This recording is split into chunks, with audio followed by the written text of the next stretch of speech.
আমরা আজকে চলেছি থাইল্যান্ডের চিয়াংমাইয়ের দোয়িন থানন ন্যাশনাল পার্কের উদ্দেশ্যে। আজকে আমাদের থাইল্যান্ডের চতুর্থ দিন। দোয়িন থানন ন্যাশনাল পার্কটি অসাধারণ সুন্দর, নর্দার্ন থাইল্যান্ডের পাহাড়ি এলাকা, এবং এই দোয়িন থানন ন্যাশনাল পার্কের যে চূড়া সেটাই থাইল্যান্ডের সর্বোচ্চ পর্বত। এটির উচ্চতা 2565 মিটার এবং এই উদ্যানটা ন্যাশনাল পার্ক 482 বর্গ কিলোমিটার এলাকা নিয়ে বিস্তৃত এবং জীববৈচিত্র্য এবং প্রাকৃতিক সৌন্দর্যের আধার হিসেবে পরিচিত। এখানে জলপ্রপাত রয়েছে, রাজকীয় প্যাগোডা রয়েছে, ন্যাচারাল ট্রেইল রয়েছে, বার্ড ওয়াচিং করা যায়। খুবই সুন্দর একটি জায়গা। আমরা চলেছি দোয়িন থাননের পথে। সত্যি কথা বলতে আমাদের প্ল্যান ছিল ফুকেট ক্রাবিতে যাওয়া, কিন্তু সেখানে যেহেতু আগেও গিয়েছি কাজেই আমরা এবার উত্তর থাইল্যান্ডে যাচ্ছি এবং আমাদের চয়েসটি খুবই ভালো ছিল। যেতে যেতে সেটাই ভাবছিলাম, প্রচুর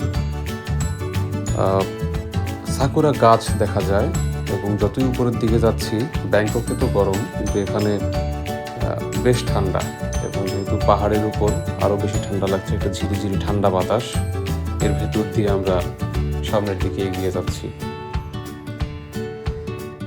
দোয়িন থানন ন্যাশনাল পার্ক প্রাকৃতিক সৌন্দর্য, জীববৈচিত্র্য এবং কালচারালিও খুবই ইম্পর্ট্যান্ট এবং থাইল্যান্ডের অন্যতম প্রধান পর্যটন কেন্দ্র। একেবারে একটা মাস্ট ওয়াচ। চিয়াংমাইয়ের টুরিস্ট অ্যাট্রাকশনগুলো যদি সার্চ দেন, সবার উপরে আসে হচ্ছে দোয়িন থানন ন্যাশনাল পার্ক। নভেম্বর থেকে ফেব্রুয়ারি হচ্ছে বেস্ট, কারণ এখন শীতকাল। আমরা এসেছি ডিসেম্বর মাসের শেষের দিকে। চিয়াংমাই থেকে এটা প্রায় 70 কিলোমিটার দূরে। এন্ট্রি ফি 300 বাত করে।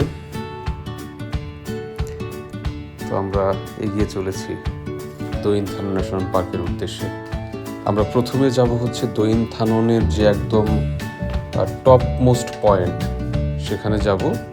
তারপর হচ্ছে ন্যাশনাল পার্কের যে অন্যান্য বিউটিগুলো সেগুলো এক্সপ্লোর করার চেষ্টা করব। সাথেই থাকুন।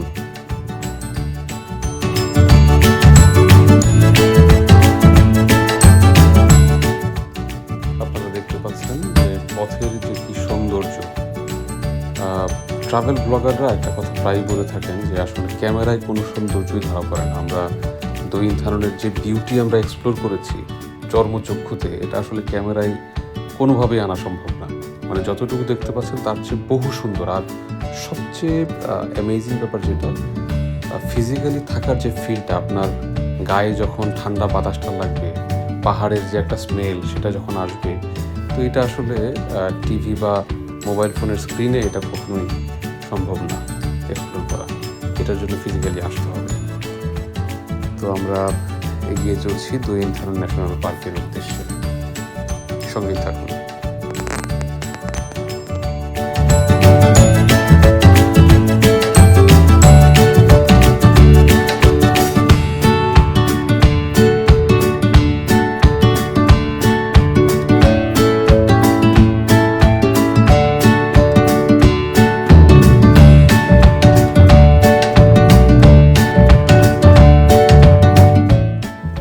যেতে যেতে একটা তথ্য দিয়ে রাখি।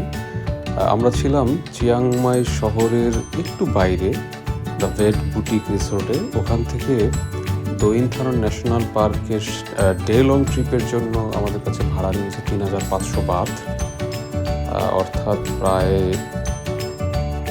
অনেক টাকা, 4 টাকার কাছাকাছি যদি প্রতি বাত ধরেন, তো 14-15 হাজার টাকার মতো ডে লং ট্রিপের জন্য লাগবে। তো আপনাকে এটা মেনে নিয়ে আসতে হবে। একটু এক্সপেন্সিভ যেহেতু দূরে, কিন্তু ওয়ার্থ ইট।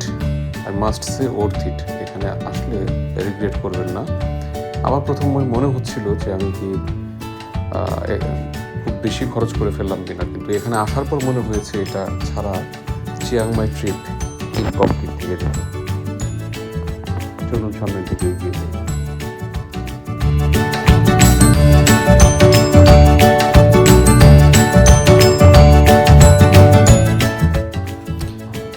আমরা কিছুক্ষণ আগে এটার যে টপ মোস্ট পয়েন্ট দোয়িনথানন ন্যাশনাল পার্কের দোয়িনথানন সামিট সেটা ঘুরে আসলাম।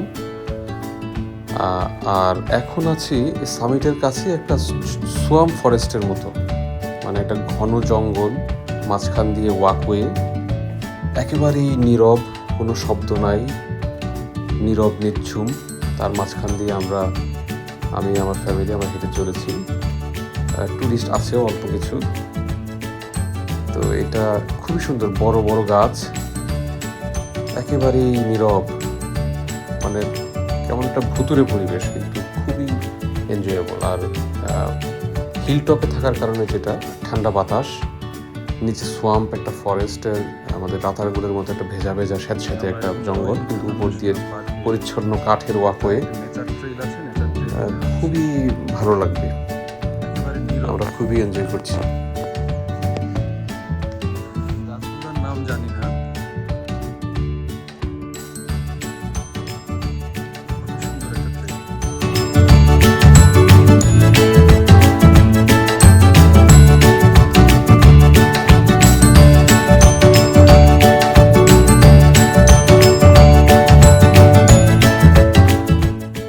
আমরা এখন দোয়িনথাননের যে জঙ্গলে পার্ট সেটা শেষ করে এখানকার যে রয়্যাল দুইটা প্যাগোডা আছে, একটা ফ্রা মাহাথাত নাফা মেথা নিদন আর একটা হচ্ছে ফ্রা মাহাতাত নাফা ফোলফুমি সিরি, বিদ্যুতের নাম। সেখানে একটা রাজা আর একটা রানীর নামে দুইটি প্যাগোডা দেখতে এসেছি। এবং প্যাগোডাগুলো এত সুন্দর, মানে এই পরিবেশ আনবিলিভেবল। এটা মানে না আসলে বোঝা যাবে না কি সুন্দর। আমার ফুলের প্রতি অ্যাট্রাকশন কম, কিন্তু এখানে এসে দেখলাম এই প্যাগোডা দুটিকে ফুল দিয়ে এত সুন্দর করে সাজিয়ে রাখা হয়েছে, অবিশ্বাস্য অবিশ্বাস্য। মানে এখানে আসলে যেতে ইচ্ছে হবে না। আমার যেতে ইচ্ছে হয়নি, মানে অনেক কষ্ট করে আসতে হলো। মানে এই জায়গাটার বিউটি, এই জায়গাটার ফিল অসাধারণ।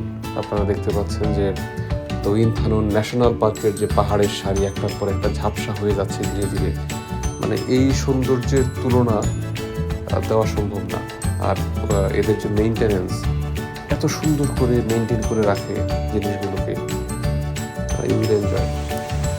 আমরা এখন চলে এসেছি ওয়াচিরাথান ওয়াটারফলে, দোয়িনথানন ন্যাশনাল পার্কের সবচেয়ে জনপ্রিয় ওয়াটারফল এটি। প্রায় 80 মিটার উঁচু এবং এর জলপ্রবাহ এত শক্তিশালী, পানির কণা একদম বহু দূর পর্যন্ত চলে আসে। আমরা যেখানে দাঁড়িয়ে আছি আমাদেরকে অনেক দূর থেকে ওয়াটার ড্রপলেটস এসে ভিজিয়ে দিচ্ছে। খুবই মনোরম প্রাকৃতিক দৃশ্য। ট্রেকিংয়ের সুযোগ আছে এখানে, কিন্তু আমরা ট্রেকিং করছি না যেহেতু ছোট বাচ্চা আছে। আর ভেজা পাথর, তার উপর খুব সাবধানে চলতে হয়। ওই যে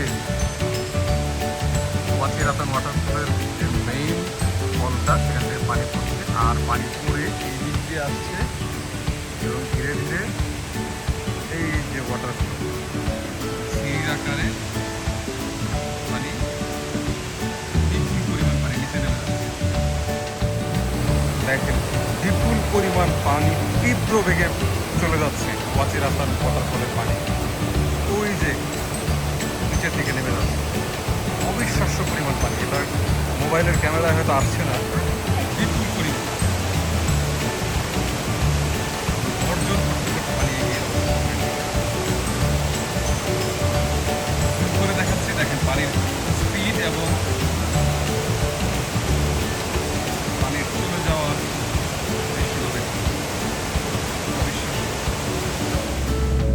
যাই হোক, আমাদের সংক্ষিপ্ত ভিডিও শেষ হতে যাচ্ছে। ভিডিওর লেন্থ দেখে বোঝা যাবে না আমরা কতক্ষণ ছিলাম। আমাদের ডে লং ট্রিপ ছিল। সকালবেলা বের হয়েছি, এই সন্ধ্যার সময় গোধূলি দেখতে দেখতে আমরা চিয়াংমাই শহরের উদ্দেশ্যে, আমাদের রিসোর্টের উদ্দেশ্যে বের হয়ে গিয়েছি। অসাধারণ একটি দিন কাটলো।